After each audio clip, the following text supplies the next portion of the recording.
నన్ను ఎంపీటీసీ జడ్పీటీసీకి పోటీ చేయమని చెప్పారు. నీకు ఏ సత్తా లేదు కాబట్టి ఏ పార్టీ కూడా టికెట్ ఇవ్వదు.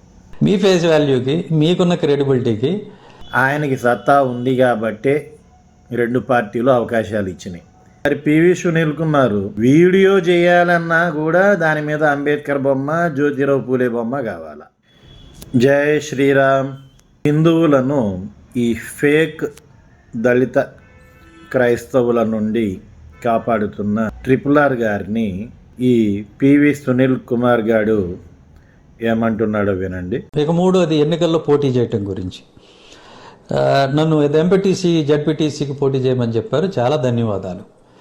సో నేను ఏది చేసినా ఇండిపెండెంట్గా చేస్తాను, నా ఫేస్ వాల్యూతో చేస్తాను. అంతేగాని ఒకసారి జగన్ గారి ఫోటో అడ్డం పెట్టుకొని ఎంపీ అయిపోయి, ఇంకోసారి చంద్రబాబు నాయుడు గారి ఫోటో చూపించి ఎమ్మెల్యే అయిపోయి, జనాలు వాళ్ళని చూసి ఓట్లు వేస్తే నన్ను చూసి ఓట్లు వేశారని నేను అబద్ధమైన మాటలు మాట్లాడు. మీ ఫేస్ వాల్యూకి, మీకున్న క్రెడిబిలిటీకి మీరు ఎమ్మెల్యే ఎంపీ వారి ఫోటోలు, జగన్ గారు కానీ చంద్రబాబు గారు కానీ, వాళ్ళు పెద్ద నాయకులు, జనం వాళ్ళని నమ్ముతారు, వాళ్ళకి ఓట్లు వేస్తారు. వాళ్ళ ఫోటోలు లేకుండా మీరు ఓన్గా వెళ్తే మీరు వార్డు మెంబర్ కూడా కాలేరు. ట్రై చేసి చూడండి ఒకసారి. రేపు పంచాయతీ వార్డు మెంబర్ కానీ ఇంకోటో గెలిస్తే చూద్దాం, అప్పుడు చూద్దాం.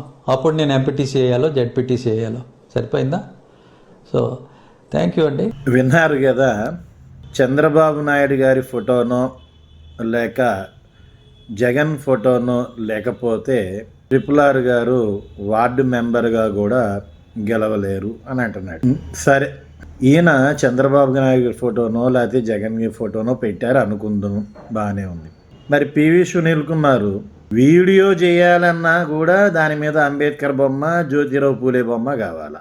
వాళ్ళిద్దరు ఫోటోలు లేని ఈయన వీడియో కూడా చేయలేని హీన పరిస్థితిలో ఉన్నాడు. ఈయన ఇంకొకరి గురించి మాట్లాడుతున్నాడు. సరే, చంద్రబాబు గారు కావచ్చు, జగన్ కావచ్చు, ఆ నియోజకవర్గంలో ఈయనకి సీట్ ఎందుకు ఇచ్చారు? ఊరకనే ఇస్తారు ఎవరైనా? ఆయనకి గెలిచే సత్తా ఉంది కాబట్టే ఇచ్చారు. అలాగే ఈ పివి సునీల్ కుమార్ గారికి ఏ పార్టీ అయినా కనీసం ఎమ్మెల్యే సీట్ ఇస్తుందా? ఎమ్మెల్యే కాదు, వార్డు మెంబర్గా పోటీ చేసేందుకైనా అవకాశం ఇస్తుందా? ఇవ్వదు. ఎందుకంటే ఈడికి అంత సినిమా లేదు.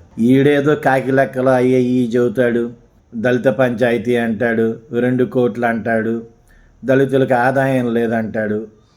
ఆదాయం లేదు కానీ దళిత పంచాయతీలు పెట్టాలంట, ఎస్సీ కార్పొరేషన్ పెట్టాలంట, దానికి డబ్బులు ఇవ్వాలంట. ఆ డబ్బులు తీసుకొచ్చి వీళ్ళ చేతుల్లో పెడితే వీళ్ళు డెవలప్ చేస్తారు. అంటే ఏంటి?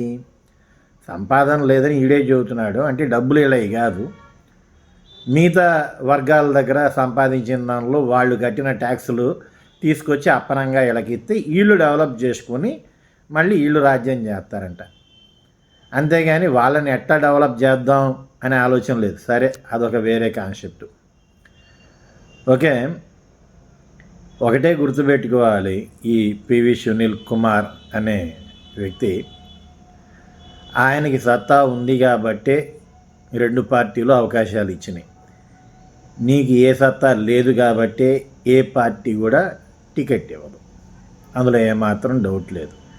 ఆయన ఒక స్థాయికి వెళ్ళిన వ్యక్తి మళ్ళీ కిందకు వచ్చి కార్పొరేటర్గా పోటీ చేయంటే పిచ్చోళ్ళు అనుకున్నారా జనాలు?